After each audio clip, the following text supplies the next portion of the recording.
आज का जो टॉपिक है हमारा, यहाँ से शुरू करेंगे अपन कलर से। पहले समझेंगे कलर कैसे कैसे होता है, क्या होता है, यूज करके देखेंगे। तो कलर में देखो, सबसे पहले जैसे हम जाएंगे, the colour are specified with the predefined colour names RGB, hex, HSL, RGB, HSL ए।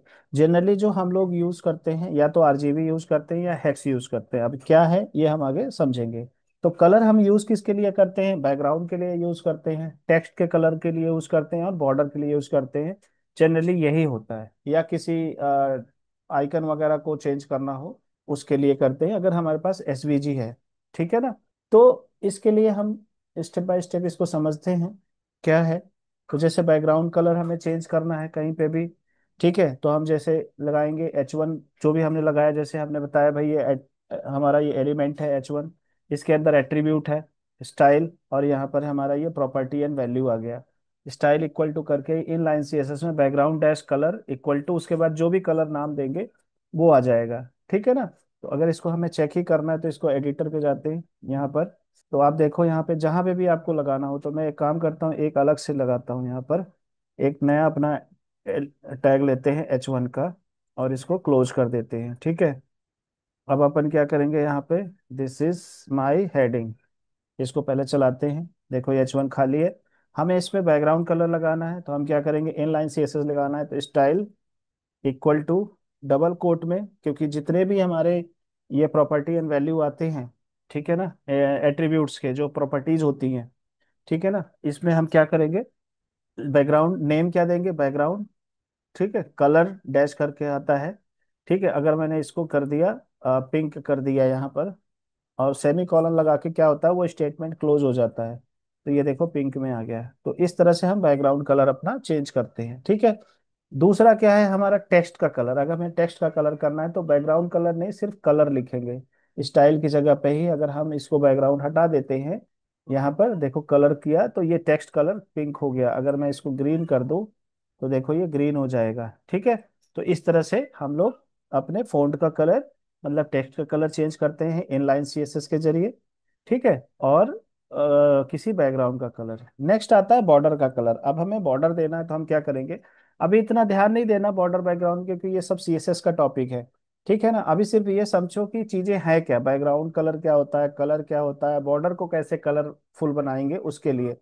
ठीक है। तो अगर मैं इसको ले लेता हूँ, तो यहाँ देखो, एक मैं आपको बना के दिखाता हूँ। ठीक है ना? मान लो हम लोग H2 का करते हैं, और टैग ओपन और टैग क्लोज। ठीक।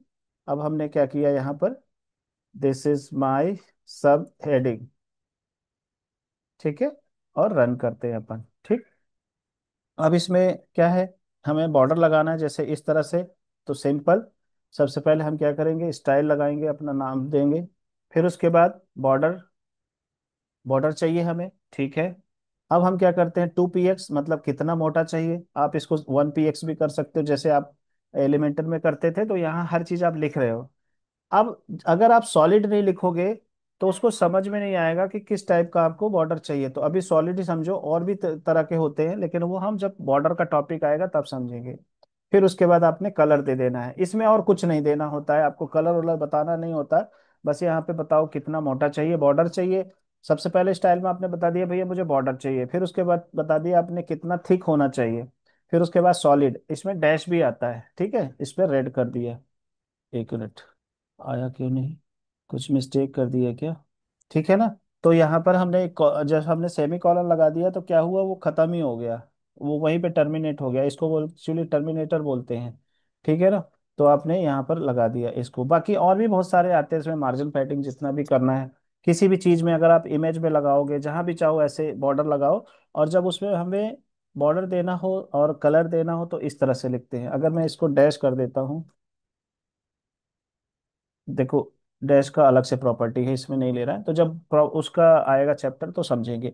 तो इस तरह से हो गया। अब बात आती है कि इसके अंदर हम कलर, अभी तो हम रेड ग्रीन ब्लू ले रहे हैं, लेकिन हमें शेड यूज करना होता है। तो शेड जो होता है, ये जो कलर होता है ना, जनरली जैसे हम दो तीन तरीके से लेते हैं। तो हम लोग जो सिर्फ सीखेंगे, एक आरजीबी का, और एक हेक्स, ये वाला हैश लगा के, इसको बोलते हैं हेक्स। इस हेक्स तो शॉर्ट फॉर्म है। जो इसका वो होता है, स्टैंड फॉर होता है, वो होता है, फुल फॉर्म होता है हेक्साडेसिमल। तो इसमें आप देखोगे पहले आप आरजीबी को समझ लो। आरजीबी में क्या होता है, मैक्सिमम 255 वैल्यू आती है। पहली वैल्यू है रेड, दूसरी वैल्यू है ग्रीन, तीसरी वैल्यू है ब्लू। ठीक है ना, रेड ग्रीन ब्लू तो मिला के आरजीबी होता है। आप जो भी, जैसे आप कभी कोई पेंट वगैरह कराते हैं तो उसमें कलर मिक्स करते हैं ना, तो ये तीन कलर जो है प्राइमरी कलर है, इनको कलर को मिक्स करके अलग अलग शेड बनाया जाता है। तो इनकी जो वैल्यू है 0 से लेकर 255 तक है, ठीक है ना। तो इसके हिसाब से होता है। उसके बाद आ जाता है हैक्स। हेक्स में क्या होता है, इसमें देखो ये दो जो छह ही डिजिट होते हैं हमेशा। शुरू के जो दो डिजिट होते हैं रेड के होते हैं, बाकी के जो होते हैं ग्रीन के होते हैं, उसके बाद ब्लू के होते हैं, ठीक है ना, आरजीबी।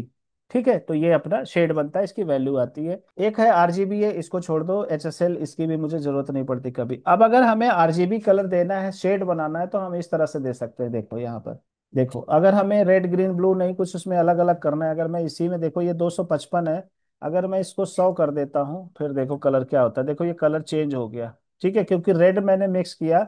अगर मैं इसको क्या करता हूँ, ब्लू 0 कर देता हूँ, तो ये कलर हो जाएगा। और ग्रीन, सॉरी, ग्रीन और ब्लू 0 कर दिया तो ये कलर बन गया। अगर मैं ये भी 0 कर देता हूँ, तीनों 0 कर देता हूँ, तो ब्लैक बन जाता है। ठीक है, अगर मैं सारे 255 क्या कर देता हूँ, आरजीबी, ठीक है ना, तो ग्रीन हो जाएगा।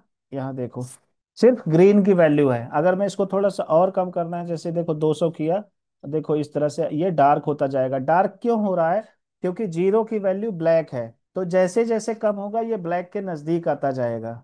जैसे जैसे कम होगा ये ब्लैक के नजदीक आ जाएगा। जैसे जैसे ज्यादा जाएगा ये 255 होगा। अब इसको 400 करके देखो, होता है कुछ, तब भी वही होगा, क्योंकि 255 के आगे जाएगा ही नहीं। अब आ जाओ जी इधर, रेड ग्रीन ब्लू। अब ब्लू में आ जाओ, यहाँ पर भी आप 255 करोगे मैक्सिमम तो ब्लू हो जाएगा। लेकिन अगर आप इसको 155 कर दो तो ब्लैक मिक्स हो जाएगा, इसमें ऑटोमेटिक ब्लैक मिक्स हो गया। अब इसी में अगर हम 100 रेड मिक्स कर देते हैं, तो देखो ये है, अगर हम रेड और ब्लू 100 मिक्स करेंगे पॉइंट, तो इतना होगा। ये कलर होता है, जब जो पेंटर होता है या कभी जो साड़ी वाड़ी जो दुपट्टा वगैरह कलर करते हैं ना, तो उनसे पूछना, तो वो ये सारी चीजें बताएंगे, जो एक्सपर्ट होंगे, ठीक है। अगर हेक्स कलर में यूज करना है तो इस तरह से शेड है। तो आप क्या करोगे, अगर आपको हेक्स कलर के शेड चाहिए इस तरह से, बाकी आप देखो जब आप कलर पिक करते हो, जैसे यहाँ से कलर पिक करते हो ना, तो ये भी आपको ऐसे ही देता है, ठीक है। एक मिनट रुको, ये देखो अगर मैं ये कलर पिक कर रहा हूँ, देखो इसने दे दिया ना हेक्स में, इसमें भी देखो छह ही हैं, छह से ज्यादा नजर नहीं आएंगे आपको, कलर कोड छह से ज्यादा नजर नहीं आएंगे। देखो दो दो चार दो छह, ये देखो इसमें भी है रेड ग्रीन ब्लू। इसमें अगर हम हेक्स में चेक करना चाहते हैं कि RGB, देखो रेड इतना मिला है, ग्रीन इतना मिला है, ब्लैक इतना मिला है। तो ये सारी चीजें आपको ज्यादा डेप्थ में नहीं जाना है, बस आपको अपने कलर पैटर्न से मतलब है, आपको समझना है। तो कभी आपको कोड मिल जाए कि RGB की तरह से, तो इस तरह से मिक्स कर लेना। अब इसको क्या करोगे आप, कलर कोड के बहुत सारे मिक्सर हैं, जब आप उसके अंदर डालोगे ये कलर कोड, तो ये हेक्स कलर में निकाल के दे देगा। अब अगर आपको और भी सर्च मारना है, तो यहाँ पे सर्च मारो कलर शेड्स। देखो एक ये पूरी वेबसाइट है कलर शेड की, ठीक है ना, coolers.co करके है, पैलेट्स है पूरा। जब भी कभी आप डिजाइन बनाते हो तो आप उस तरह के शेड बना सकते हो, ठीक है ना। देखो यहाँ पर ये ब्लू वाला, देखो ये लाइट लाइट आ गया, सबका शेड मिल रहा है। अब इसमें से आपको जो शेड चाहिए इसको कॉपी कर लो, ये कलर शेड आ गया आपके पास। यहाँ पर गए, अगर मैं इसको पेस्ट कर देता हूँ यहाँ पर, देखो ये क्लियर वही कलर शेड आ जाएगा। तो यहाँ से आप कलर शेड निकाल सकते हो अच्छे अच्छे, ठीक है ना, जो भी चाहिए वो निकाल लो अपने आप, ठीक। ऐसे आपको बहुत सारी वेबसाइट मिल जाएंगी जहाँ से आप शेड बना सकते हैं, शेड निकाल सकते हैं। ये देखो ये CSS वाले हैं, ठीक है। इसके बाद देखो एक और है, टिंट शेड जनरेटर। यहाँ तक कि ये क्या करेगा, शेड को जनरेट कर देगा। अगर जब मैं ऐसे हेक्स कोड डालूंगा इसमें और इसको मेक टिंट, देखो ये टिंट कलर आ गया इसमें, इसी को इसने अलग अलग करके दे दिया और बता दिया कि ये इतना 10% है, ये इतना है, ये इतना है। देखो ये 0 0 0 सारे ब्लैक हो गए, ठीक है ना। और इस तरह से इसमें कलर मिक्स हुआ है, ठीक। तो इस तरह से आपके RGB और हेक्स का आता है। तो आप यहाँ से आपको क्या समझ में आता है, कैसे हमारा बॉर्डर कलर होता है, कैसे हमारा जो है बैकग्राउंड कलर होता है, कैसे हमारा टेक्स्ट का कलर होता है, ठीक है। जैसे अभी यहाँ पर आ जाओ, ये भी RGB है, अगर और डेप्थ में समझना वही जो मैंने अभी आपको समझाया, रेड ग्रीन ब्लू, ठीक है ना। तो इस तरह से अलग अलग वैल्यू है, ये रेड का इतना वैल्यू है, ग्रीन का इतना वैल्यू है। तो जब आप हम वहां पर करते हैं हैश टैग लगाते हैं, आप वहां पे RGB भी लगा सकते हो। देखो इस तरह से, देखो इन्होंने बैकग्राउंड कलर RGB करके ब्रैकेट में किया। अब आप ये सोचो कि ये वाला ज्यादा आसान है हैश टैग वाला, ऑब्वियसली हैश वाला। तो हैश करके हेक्स कलर दे दो, उससे काम हो जाएगा, हेक्साडेसिमल, ठीक है ना। तो ये हो गया। आप देखो इसमें इसमें मिक्सर भी दिया है, ये देखो, ये मिक्स कर रहे हैं ना हम लोग। तो जो भी जितना मिक्स करेंगे, जितना कलर फिल करेंगे नए कर, तो ये प्राइमरी कलर है RGB। ऐसे ही प्रिंटिंग के लिए यूज होता है CMYK। ये वेब के लिए हम कर रहे हैं तो RGB है। उसके लिए ग्राफिक डिजाइनिंग में जब आप जाओगे, ठीक है, और प्रिंटिंग के लिए जो बोर्ड वगैरह प्रिंट होते हैं 4 कलर में होते हैं, आपने सुना होगा 4 कलर प्रिंटिंग, 3 कलर प्रिंटिंग। तो 4 कलर होता है, सियान, मैजेंटा, येलो, ब्लैक, इस तरह से होता है, ठीक है ना। ऐसे अब आ जाओ हेक्स में, इसका भी क्या है, जो स्टैंड फॉर है वो क्या है, फुल फॉर्म हेक्साडेसिमल, ठीक है। इसमें RRGGBB, ठीक है ना। तो दो दो चार दो छः, दो दो डिजिट लिया जाता है। इसी तरह से ये वैल्यू, पूरी वैल्यू बनती है। देखो यहाँ पे जितना मिक्स करेंगे आपको हेक्स की वैल्यू निकाल के दे देगा। ठीक है, बस ये आपको फाउंडेशन आपको पता होना चाहिए, बस ये इंपॉर्टेंट है। नेक्स्ट है CSS, जो सबसे बड़ा रोल प्ले करता है, ठीक है। जो हम आगे चल के एक इसका देखो, इतना पूरा सेशन ही है, हफ्ता भर लग जाएगा इस CSS समझने में, ठीक है। जिसने CSS, HTML और ये jQuery, इन तीन चीजों पे जिसने मास्टरी कर ली, वो फ्रंट एंड डिजाइनर, डेवलपर्स कुछ भी बन सकता है, ठीक है ना। वेबसाइट डिजाइनिंग, वर्डप्रेस वगैरह तो बहुत छोटी सी चीज हो जाती है इन तीनों के सॉफ्टवेयर के अलावा। साथ अगर ये HTML, CSS, jQuery जिसने अच्छे से पकड़ बना ली, अच्छे से प्रैक्टिस कर लिया, तो चाहे उसको वर्डप्रेस दे दो, चाहे शॉपिफाई दे दो, चाहे स्क्वायर पेज दे दो, कुछ भी दे दो, वो किसी पे भी काम कर सकता है बिना सीखे या बिना ज्यादा दिमाग लगाए, ठीक है ना। ये सब बहुत सारी चीजें, फाउंडेशनल चीजें हैं, इनको आप अच्छे से प्रैक्टिस करना। अब CSS का एक इंट्रोडक्शन लेते हैं। सबसे जरूरी चीज जो मैंने पहले भी आप लोगों को बताया था, CSS, जैसे मैंने आपको बताया था हिंदी भाषा में, कि जब आप HTML में काम करते हो तो आप एक स्केलेटन बनाते हो, एक स्ट्रक्चर बनाते हो। CSS क्या करता है, उसको डेकोरेट करने का काम करता है, ठीक है ना। कौन सा लाल करना है, कौन सा पीला करना है, कौन सा काला करना है, कौन सा मोटा करना है, कौन सा पतला करना है, कपड़े कैसे पहनाने हैं उसको, कैसे एनिमेट, आजकल CSS में एनिमेशन भी होने लग गया है, ठीक है ना। कौन सा चीज कैसे दिखाना है, तो CSS का बहुत बड़ा रोल है, ठीक है। आप बहुत अच्छी नॉलेज रखते हैं तो आप तौलिया और बनियान पहन के ऑफिस नहीं जा सकते, आपको ऑफिस उस फॉर्मल ड्रेस में जाना पड़ेगा, स्कूल जाओगे उसके ड्रेस में जाना पड़ेगा, पार्टी जाओगे पार्टी ड्रेस में जाना पड़ेगा। तो ये जो ड्रेसिंग सेंस है, ये जो सारे डेकोरेशन की चीजें हैं, दैट इज कॉल्ड CSS, मतलब कैस्केडिंग स्टाइल शीट। इंटरव्यू में हमेशा पूछा जाता है, ठीक है ना। जब बेसिक फ्रेशर लेवल पे इंटरव्यू देने जाओगे तो सबसे पहले CSS और HTML के फुल फॉर्म ही पूछेगा, ठीक है। तो ये सब पता होना चाहिए। CSS save a lot of work, it can control the layout of multiple web pages all at once. मतलब इसका कहने का ये है कि CSS क्या करता है कि आपको जितने प्रकार टाइम जगह होते हैं, आप इनको एक जगह कहीं लिख के मल्टीपल टाइम यूज कर सकते हो, ठीक है ना। व्हाट इज स्टाइल शीट, ये मैंने आपको बता ही दिया, ज्यादा इसको बताने की जरूरत नहीं है। मतलब कोई भी कलर है, फॉन्ट है, साइज है, इस तरह की चीजें, स्पेसिंग है, जैसे एक दूसरे के पेज में जैसे जो मार्जिन पैडिंग आपने देखा होगा, वो सारी चीजें हो गई, स्क्रीन साइज है, ये सारी चीजों को मैनेज करने के लिए हम लोग CSS यूज करते हैं। अब जो CSS है, जैसे मैंने कल ही बता दिया था कि ये 3 तरह से यूज करते हैं। इनलाइन CSS जो लाइन के अंदर यूज करते हैं, वो हम स्टाइल के जरिए लिखते हैं। जब भी हमें करना होता है, जिसके अंदर भी होता है, हम एलिमेंट के अंदर, ठीक है ना, स्टाइल एट्रीब्यूट यूज करते हैं, और फिर उसकी जो प्रॉपर्टीज होती है, बॉर्डर वगैरह देके उसको यूज कर लेते हैं। जैसे अभी हमने किया, देखो ये देखो, ये स्टाइल यूज किया, this is called inline CSS, ठीक है ना। यहाँ पर अगर हम कुछ भी कर सकते हैं, यहाँ पर अगर करेंगे, तो जो ये हमारी चीजें हैं ये इनलाइन है। मतलब जब हम एलिमेंट के अंदर यूज करते हैं तो स्टाइल एट्रीब्यूट यूज करते हैं, सिंपल इस तरह से लिखते हैं। एक होता है इंटरनल। इंटरनल का मतलब क्या होता है, उसको हम टैग तरह से, इस तरह से यूज करते हैं, एलिमेंट की तरह यूज करते हैं, हेड के अंदर यूज करते हैं, ठीक है। जैसे कि अगर आप देखोगे इनलाइन CSS जो होता है, ये इसके अंदर यूज होता है। अगर मैं यहाँ पर बात करूँ तो ये हेड है ना, यहाँ पर यूज होगा। जैसे अगर मैं यहाँ पर क्या करता हूँ, अगर मैं यहाँ पर लिख देता हूँ स्टाइल, ऐसे ओपन करूंगा और ऐसे स्टाइल क्लोज करूंगा, ठीक है। इसके बाद हम यहाँ पर करेंगे, ठीक है ना। अभी मैं सारा इसका बताता हूँ, पहले उसको बेसिक समझ लेते हैं।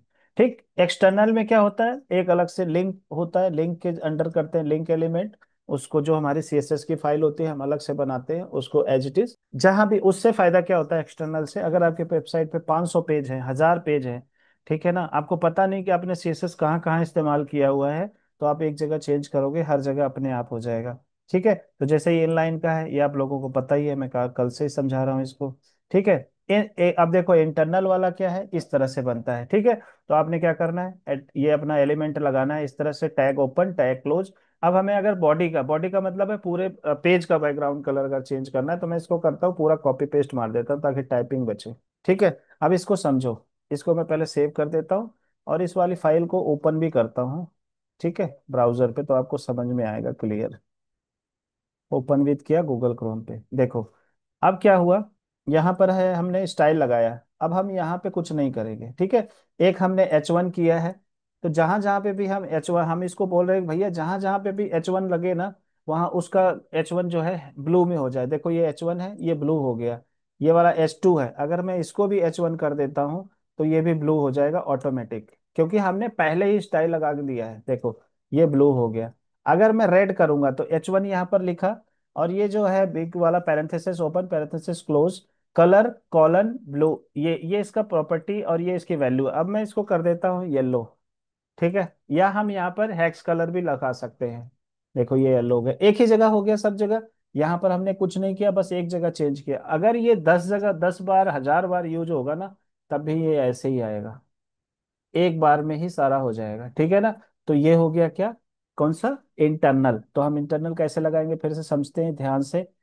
देखो ये स्टाइल का है, एलिमेंट ओपन टैग क्लोज। अब हम यहाँ पर उसका नाम देंगे, एट्रीब्यूट क्या है, बॉडी। बॉडी का मतलब क्या हुआ, पूरा पेज, जितना भी हमारा पूरा पेज होगा उसका। तो उसमें क्या होगा, बॉडी में हमने बैकग्राउंड कलर दे दिया, ये दे दिया, क्या दे दिया, पावर ब्लू दिया है। अगर मैं ब्लैक दे देता हूँ या इसमें कर देता हूँ मैं ग्रीन कर देता हूँ, या आप हेक्स कलर लगाओगे तो वो भी आ जाएगा। ठीक है, देखो अगर मैं यहाँ पर गया और मैं ये वाला ले लेता हूँ जो हेक्स कलर है हमारा, मैं इसको हैश टैग लगा के इसको किया हैश करके, हैश टैग नहीं हैश करके, अब इसमें देखो करेंगे तो ये आ गया। ठीक है ना, तो जो भी हमारा शेड था वही आ गया। ठीक है ना, अगर हमें यहाँ पर ये वाला कलर चाहिए तो देखो हमें ये लगाना है तो ये लग जाएगा। ठीक है, इसको अपन पेस्ट करेंगे और यहाँ पर आ जाओ।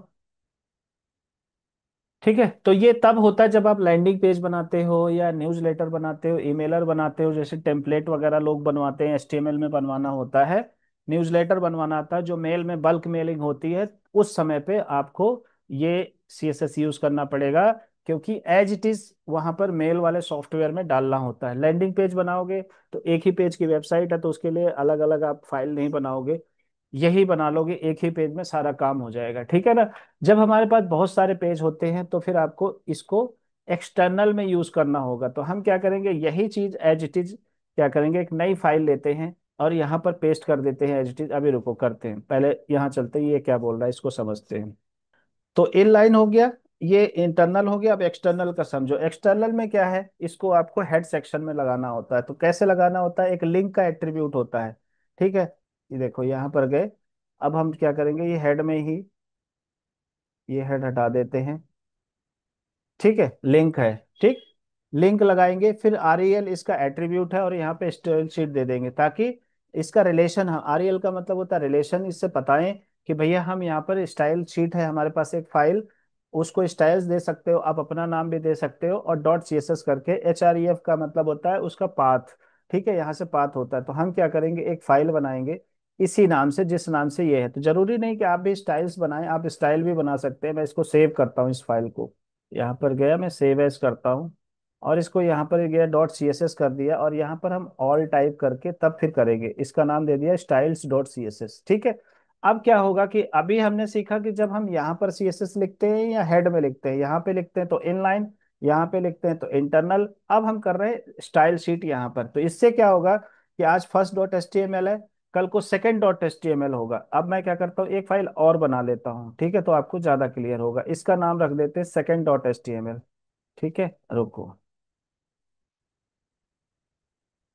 Second dot H T M L जब करेंगे तो यहाँ पर नॉर्मल टेक्स्ट फाइल के बजाय ऑल टाइप कर देंगे और यहाँ पे सेकंड कर देंगे। ठीक है, इसको भी साथ साथ अपन खोल लेते हैं ब्राउजर पे। तो जैसे मान लो आपके पास HTML के बहुत सारे पेज हैं, तो आप, क्लाइंट ने बोला ये वाला बैकग्राउंड चेंज कर दो, ये वाला आप कुछ और कर दो, तो क्या होगा, नहीं होगा ना। तो आपको हर जगह पे जाके अलग अलग पेज में करना होगा, तो क्या होगा, समय आपका खराब होगा।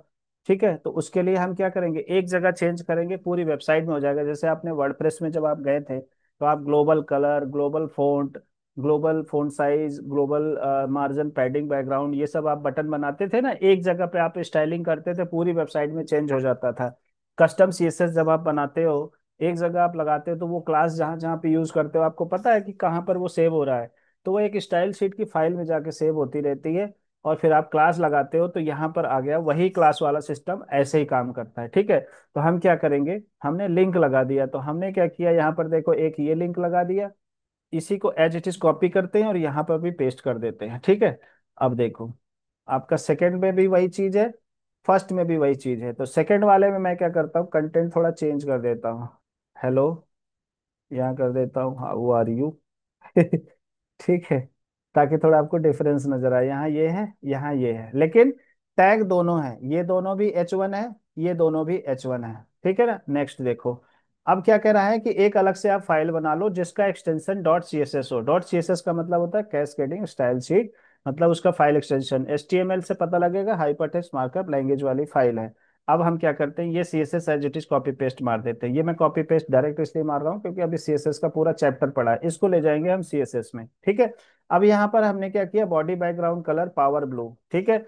अब ये जो सी एस एस है, ये सेकंड में भी अप्लाई होगी और HTML में भी अप्लाई होगी। क्यों अप्लाई होगी, क्योंकि ये सी एस एस है, मैंने इसको यहाँ लिंक कर दिया है हेड टैग में।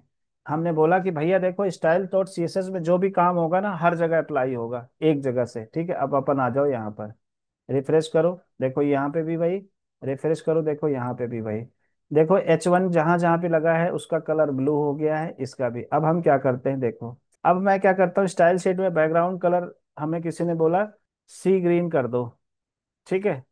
अब देखो, ये सी ग्रीन हो गया, ठीक है। अगर हम यहाँ कर देते हैं, मान लो ब्लू कर देते हैं, ठीक है, ब्लू कर दिया, या पिंक कर देते हैं, तो ये दोनों जगह चेंज हो जाएगी। तो ये हो गया फाइल एक्सटेंशन, एक्सटर्नल फाइल लगाने का फायदा। अब H1 कलर है, देखो यहाँ पर H1 का ब्लू है, तो मैं इसको कर देता हूँ ग्रीन।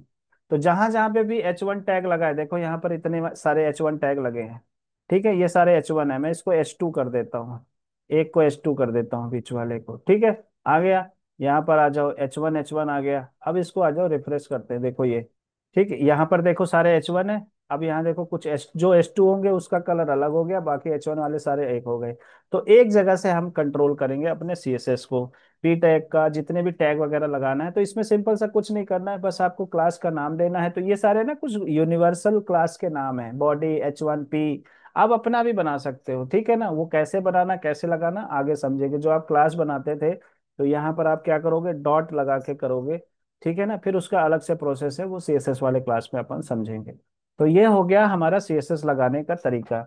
अब जैसे आपको फ़ॉन्ट कलर है, फ़ॉन्ट फैमिली है, आप सब चीज चेंज कर सकते हो। देखो कलर है, फ़ॉन्ट फैमिली की प्रॉपर्टी है, आप फ़ॉन्ट साइज है, आप फ़ॉन्ट साइज चेंज कर सकते हो। जैसे अब यहाँ पर चले गए पी टैग में, ठीक है, हमें यहाँ क्या करना है, फ़ॉन्ट, देखो ये डिस्प्ले ये बता भी रहा है आपको कैसे यूज करना है, ठीक है। फ़ॉन्ट डैश साइज करोगे आप, एंटर मारा, यहाँ पर गए, कॉलन मारा, ऐसे हमने कर दिया मान लो 25 पिक्सल, ठीक है। तो क्या होगा, जहां जहां पे भी पी टैग लगा होगा, उसका जो फोंट साइज होगा वो बड़ा हो जाएगा। ये देखो, ये बड़ा हो गया ना। अब कैसे पता लगा, देखो यहाँ पर एक पी टैग है और यहाँ पर ये वाला पी टैग है। यहाँ पे लिख देता हूँ फर्स्ट पैरा, आपको समझ में आएगा, ठीक है। यहाँ पे कर देता हूँ सेकंड पैरा, ठीक है। तो इस तरह से आपका एक्सटर्नल CSS काम होगा। देखो ये फर्स्ट पैरा, सेकंड पैरा, आपको समझ में आ गया, ठीक है, क्लियर है। आप इस तरह से अलग अलग CSS के बहुत सारे एट्रीब्यूट्स हैं, आप उसमें कलर चेंज करना, फॉन्ट फैमिली, फॉन्ट साइज, ये सारी चीजें आप मैनेज कर सकते हैं एक्सटर्नल CSS। अच्छा, ये जो CSS है, सबका क्या है, चाहे इंटरनल यूज करो चाहे एक्सटर्नल यूज करो, इस ये जो तरीका है ये सेम है। इन लाइन में क्या होता है, बस आपको एट्रीब्यूट देना है, फिर वहां पर स्टाइल लिख के करना होता है, कलर इक्वल टू ये, फोन फैमिली ये, ठीक है। तो इस तरह से आप करते हो। अगर बॉर्डर का कलर है तो आप ऐसे बॉर्डर दे सकते हो। आप अगर उसी के अंदर बॉर्डर लगाओगे, जैसे हमने क्या किया, यहाँ पर बॉर्डर दे दिया H1 में, जहां जहां भी H1 हो वहां पे बॉर्डर हो, 2px सॉलिड पावर ब्लू, ये कलर हो गया। अब देखो, ये देखो, ये सब में वो आ गया। अब मैं यहाँ पे कर देता हूँ ब्लैक। तो जहां जहां पे भी H1 लगाओगे, अपने आप आ जाएगा, ऑटोमेटिक ये टेबल आ जाएगा। अगर मैं एक H1 और ऐड कर दूं अगर इसमें, ठीक है ना, यहाँ पर गया और यहाँ पर, ठीक है, इसको कॉपी किया अपन और यहाँ पर पेस्ट किया, ठीक है। यहाँ पर इस तरह से कभी कभी क्या होता है, HTML ना, लोग जो लैंडिंग पेज बनवाते हैं, वो बनवाते हैं, उसके अंदर मैं यहाँ पे कर देता हूँ दिस इज हेडिंग, ठीक है। HTML में लोग लैंडिंग पेज बनवाते हैं, तो आपको अगर आता रहेगा, तो आप बना सकते हो। क्यों बनवाते हैं? क्योंकि वो फास्ट लोड होता है, ठीक है ना।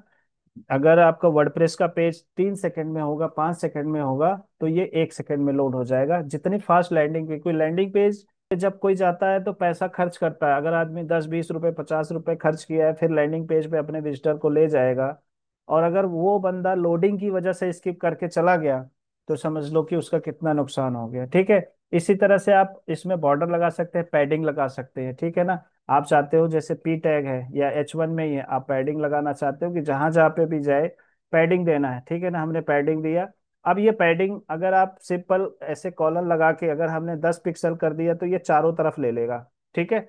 अब इसको क्या करते हैं अपन, देखो ये देखो पैडिंग लग गया, ठीक है। चारों तरफ से इसने अंदर की तरफ से स्पेस दे दिया। ऐसे अगर आपको मार्जिन लगाना है तो मार्जिन दे दो, ठीक है।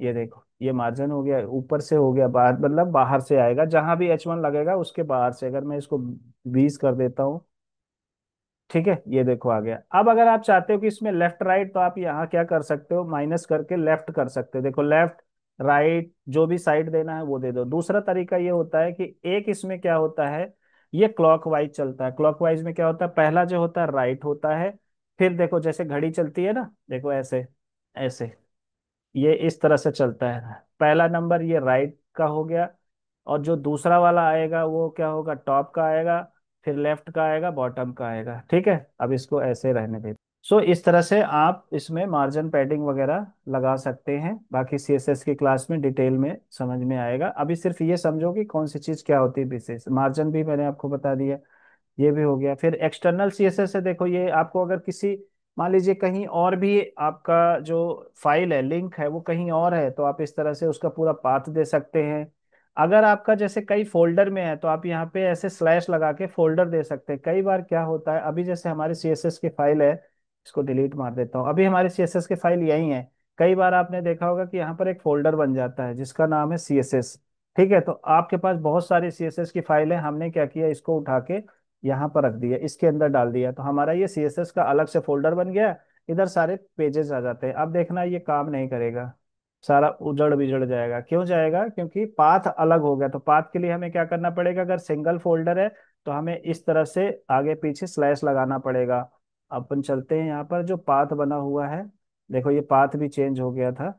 अब यहाँ पर जाएंगे, ये देखो यहाँ पर हम जाएंगे, ये इस तरह से करेंगे, CSS का नाम से फोल्डर बना हुआ है, ठीक है। वह इसमें आते हैं, स्लैश लगाया, ठीक है, CSS, ये, ठीक है। अब जाके चेक करते हैं, ठीक है।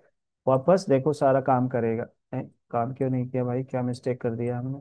तो यहाँ पर क्लियर हो जाता है। यहाँ पर आपको ना एक डॉट लगाना है। डॉट का मतलब है कि ये एक फोल्डर है। अगर दो फोल्डर होता तो यहाँ पर हम दो फोल्डर लगा देते। इसमें हम C drive D drive path नहीं देंगे। जैसे यहाँ देखो C ड्राइव ये है, तो जब हम इंटरनेट पे ले जाते हैं तो अगर हमारे पास ये C user ID HP desktop ये सब होगा, तो उस वक्त ये हमारा CSS काम नहीं करेगा। तो अभी क्या करेंगे, हम जब डॉट लगा देंगे तो इसको हम जहां भी रखेंगे इसको समझ में आ जाएगा कि एक फोल्डर के, इस जो भी हमारी फाइल है उसके और CSS के बीच में जो फासला है वो एक फोल्डर का है सिर्फ।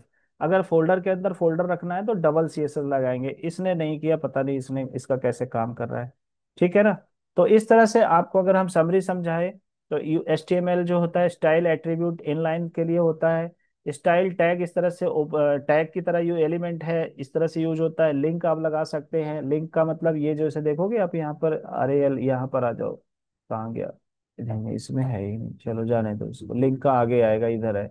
हेड का है colour, font family, font size, border, padding, margin, ये आपको क्लियर हो गया।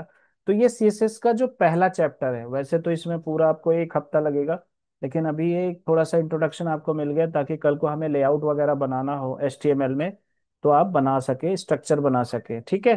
तो ये हो गया। अब आ जाओ जी लिंक पे आ जाओ। जो भी हमारे लिंक्स लगते हैं, जो आप देखते हो ए टैग में लगाते हो, हाइपर टेक्स्ट वगैरह, तो जैसे किसी भी चीज में हमें लिंक लगाना होता है तो कैसे लगाते हैं उसको समझते हैं। जैसे अभी हम देखो यहाँ पर क्लिक नहीं हो रहा है, इस पे माउस ओवर करते हैं तो हाथ आता है, इसका मतलब है यहाँ पे लिंक लगा हुआ है। तो लिंक कैसे लगेगा, उसको ए टैग यूज करते हैं। ए टैग ओपन, ए टैग क्लोज, जहां से जहां तक लिंक लगाना है ओपन और क्लोज कर दोगे, अपने आप लग जाएगा। चलो अब इसको समझते हैं, ठीक है। जैसे अगर आपको अपनी वेबसाइट पे कहीं लगाना होता है तो हम यहाँ पर गए, ठीक है ना, हमने क्या किया, यहाँ पे लिख दिया google.com, ठीक है। इसको देखो ये नॉर्मल टेक्स्ट है, ठीक है। अब हम क्या करते हैं, हमें इस पे ए टैग लगा देते हैं सिंपल। ये ए टैग है, ये लिंक का टैग है। ठीक है, अभी भी कुछ नहीं हुआ, क्यों नहीं हुआ? क्योंकि इसके अंदर ए का तो एलिमेंट है ए, इसके अंदर हमें एट्रीब्यूट लगाना पड़ेगा, HREF equal to, double quote में इसको पहले हैश कर दो। आप हैश करते हो ना बार बार वहां पर, लिंक लगाते हो जब आप वर्डप्रेस पे करते हो, ठीक है, इस पे करो, देखो यहाँ लिंक लग गया। हैश लगा दिया, लेकिन हमने ये नहीं बताया जाएगा कहाँ, तो हमें कहाँ भेजना है इसको, google.com पे। तो हम क्या करेंगे यहाँ पर, इसको HTTPS ये जरूर देंगे, नहीं तो खुलेगा नहीं। ठीक है, यहाँ पर इसको डबल कोट या www.google.com ये दे दो और सेव कर दो।